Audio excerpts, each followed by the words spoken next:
Bom, vamos à nossa última parte com relação a essa postagem do blog falando sobre água digital. Isso é só um começo, é uma coisa muito básica, mas é uma visão geral e eu pretendo mais para frente estar abordando isso com mais detalhes. Mas na implementação da água digital na empresa de saneamento, a gente começa com a primeira coisa, eu preciso, nos dados, eu preciso atribuir um nome.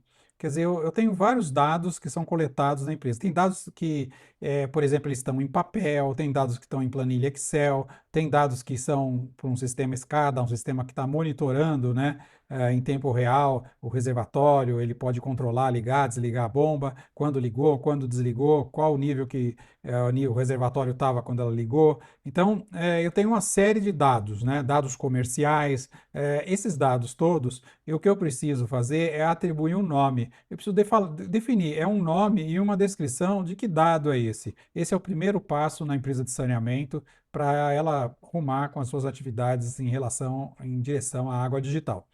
Depois que eu atribuir esses dados, os nomes, eu preciso coletar esses dados, né? Eu preciso ir lá, ver esses dados, ver onde eles estão, se eles estão em papel, eu tenho que trazer, se eles estão em Excel, em planilha, eu também tenho que trazer, dar uma olhada nesses dados, dar uma olhada nos bancos de dados, o banco de dados comercial ou um banco de dados da telemedição, da telemetria. Eu preciso olhar que tipo de banco de dados, qual acesso, qual login, senha, eu tenho acesso, como acessar, né? Então eu preciso fazer uma coleta desses dados, dar uma olhada e entender onde eles estão, como eu acesso esses dados, quem são as pessoas responsáveis, né, por cada um dos dados, né?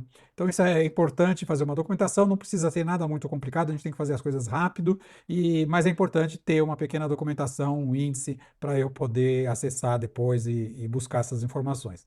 Depois que eu fizer isso, eu preciso organizar, né? Então eu preciso de alguma forma organizar, ver, por exemplo, podem ter dados que estão duplicados, podem ter dados, por exemplo, eu posso estar registrando uma ordem de serviço sem utilizar o código do logradouro. Eu estou registrando uma ordem de serviço, colocando um nome de rua, ou nome de rua com a outra esquina da outra rua. Então, esse dado, ele está de uma forma que depois, quando eu for extrair, ele não tem uma coordenada GPS. Então, quando eu for extrair, ele fica difícil. Então, eu preciso organizar. Às vezes tem índices duplicados, né? Eu tenho dados num software e tenho dados no outro software, e esses softwares não se conversam. Então, eu preciso ter essa organização, definir as coisas que eu preciso fazer para fazer essa organização.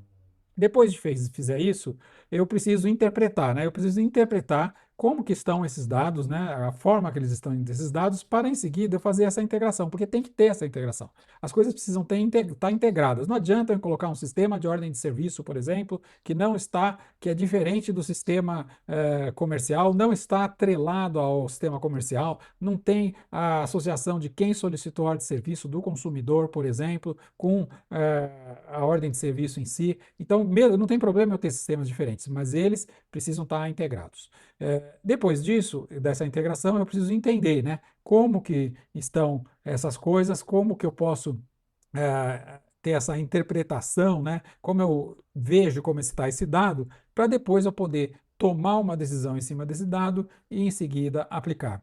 Aqui nesse gráfico aqui que eu coloquei, a gente tem aqui ó, os dados, a informação, o conhecimento e a sabedoria. Então, nos dados, ó, por si só, os dados não possuem valor. As empresas de saneamento coletam os dados de inúmeras fontes e formas diferentes, e isso não garante uma boa transição para a água digital. Então, não adianta, por exemplo, eu chegar e bolar um sistema de telemedição ou um sistema paralelo de telemedição ao que existe, mas eu estou só lá coletando os dados, eu estou vendo, tomando alguma decisão pequena lá localmente, mas esse dado ele não tem o valor em si, né? Depois, com relação à informação, o significado da informação vem da combinação de elementos e padrões de dados que acarretam padrões de comportamento recorrentes. Informação pode ser utilizada para responder questões: quem, o que, onde e quando. Então, eu preciso, com essa informação, esse significado, eu posso ver um padrão. Eu posso ver que falta água em determinada região, em determinado horário, ou quando eu ligo uma bomba, quando eu desligo, entendeu? Então, eu começo a interpretar isso de uma forma sistêmica, todo o conjunto aí de dados. Isso aí gera um conhecimento, né, a aplicação dos dados e informação para responder de questões de como resulta em conhecimento. de como, né, então vão resultar em conhecimento, e em seguida a sabedoria, que é a combinação dos dados existentes e o conhecimento para criar um novo conhecimento e entendimento. Sabedoria faz com que a empresa de saneamento vá do conhecimento para o aprendizado. É isso, obrigado e até a próxima aula.